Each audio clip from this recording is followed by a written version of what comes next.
Day 6. आज आपण बोलणार आहोत की प्लॅटफॉर्मचे टाइप्स किती असतात आणि आपण ते मागच्या व्हिडिओमध्ये पाहिलेलेच आहेत की कन्स्ट्रक्ट कसे करायचे. मी क्षितिजा, कासा डेको नावाची आपली मॉड्युलरची फर्म आहे जी इंटिरियर सोल्युशन सुद्धा प्रोव्हाइड करते. तर आज आपण बघणार आहोत किचनचे प्लॅटफॉर्म्स. फर्स्ट झाला आपला सिंगल प्लॅटफॉर्म.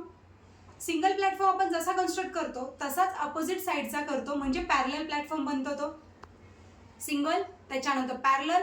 पॅरललला आपल्याला एक सिंगल जो बांधलेला आहे सेम तसाच अपोजिटला पॅरलल करायचा असतो, जो सर्विंग किंवा सिंकचा प्लॅटफॉर्म म्हणून आपण यूज करू शकतो. दुसरा आहे तो L shape platform. L shape प्लॅटफॉर्ममध्ये मी मागच्याच व्हिडिओमध्ये तुम्हाला सांगितलं की एल शेप प्लॅटफॉर्म कसा कन्स्ट्रक्ट करायचा. त्याच्या सायझेस वगैरे तुम्ही कस्टमाइज तुमच्या रूमनुसार घेऊ शकता. त्याचे वर्टिकल सुद्धा त्या साईजनुसार आपल्याला टाकावे लागतात. फोर्थ येतो मग आपल्याकडे सी प्लॅटफॉर्म एक येतो. सी बद्दल सुद्धा मी तुम्हाला इन्फॉर्मेशन दिलेलीच आहे की आपण तो कसा कन्स्ट्रक्ट केला पाहिजे. आता अजून एक प्लॅटफॉर्म येतो, तो ट्रेंडमध्ये चालू आहे, जो की आयलँड प्लॅटफॉर्म. आयलँड प्लॅटफॉर्म म्हणजे तुम्ही एक बॅक साईडला जो आपला भिंती साईडला जो प्लॅटफॉर्म असतो तो त्याच्या अपोजिटला जो सेंटरला असतो, म्हणजे तुमच्या आजूबाजूनी त्या प्लॅटफॉर्मच्या चारी बाजूनी तुम्ही फिरताय अशी जागा तिथे मोकळी सोडावी लागते, म्हणजे तो आयलँड प्लॅटफॉर्म होतो. तो मोस्टली आपण बंगलोजमध्ये कन्स्ट्रक्ट करतो. त्याचा जर तुम्हाला व्हिडिओ हवा असेल तर मला कमेंट करा, तरच मी तो व्हिडिओ अपलोड करेन, नाही तर मग आयलँडचा प्लॅटफॉर्मचा मी व्हिडिओ बनवणार नाहीये. ठीक आहे. त्याच्यानंतर आपल्या प्लॅटफॉर्मची ही एवढी सिरीज आहे, ही एवढी संपलेली आहे. बट आता महत्त्वाचा विषय येतो की प्लॅटफॉर्म कन्स्ट्रक्ट करताना आपण मटेरियल कोणते कोणते वापरले पाहिजे. तर त्याच्यासाठीचा हा व्हिडिओ आहे. ह्याच्यामध्ये नॅचरल ग्रेनाइट, पहिली तर तुम्ही तुमची जी प्रेफरन्स असतो किंवा जो काही चॉईस आहे मी म्हणेन तो तुम्ही आधी नॅचरल ग्रेनाइटसाठी ठेवा. नॅचरल ग्रेनाइट नंतर जर तुम्हाला कलर्स व्हेरिएशन्स हवे असतील तर तुम्ही आर्टिफिशियल ग्रेनाइटमध्ये जाऊ शकता. त्याच्यासुद्धा फुल बॉडी टाईल्स म्हणून येतात, 12 mm 18 mm पर्यंतच्या त्या येतात. त्याच्यामध्ये तुम्ही जाऊ शकता.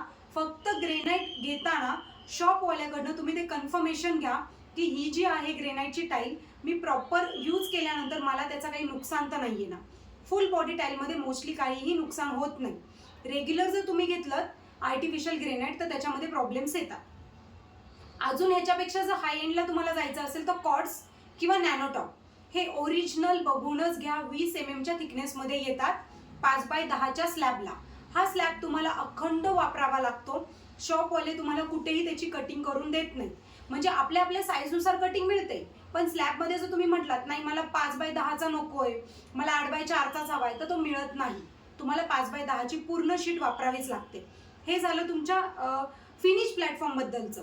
पण इंटरनल आतल्या साईडला एक तर आहे तुमच्याकडे कडप्पा. कडप्प्यामध्ये तुम्ही करू शकता, किंवा मी सजेस्ट करेन तुम्ही रॉ ग्रेनाइट, म्हणजेच मी जसा स्टील ग्रे तुम्हाला एक्सप्लेन केला होता तो घेतलात, किंवा त्याच्यापेक्षाही तुम्हाला कमी किमतीचा जो ग्रेनाइट बट स्ट्रॉंग मिळत असेल तर तुम्ही तो घेऊ शकता. हे झालं तुमच्या वरच्या प्लॅटफॉर्मबद्दलचं. आता बॅक फेशिया. बॅक फेशिया म्हणजे टाईल्स.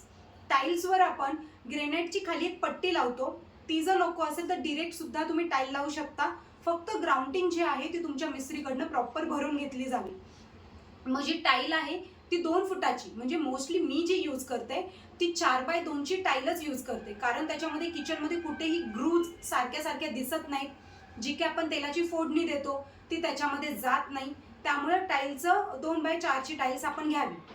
हे झालं मटेरियलबद्दल. स्ट्रॉंग मटेरियल म्हणजे जे काही आपण ग्रेनाइट किंवा दगड स्टोन बद्दलच्या मटेरियलबद्दलची इन्फॉर्मेशन झाली.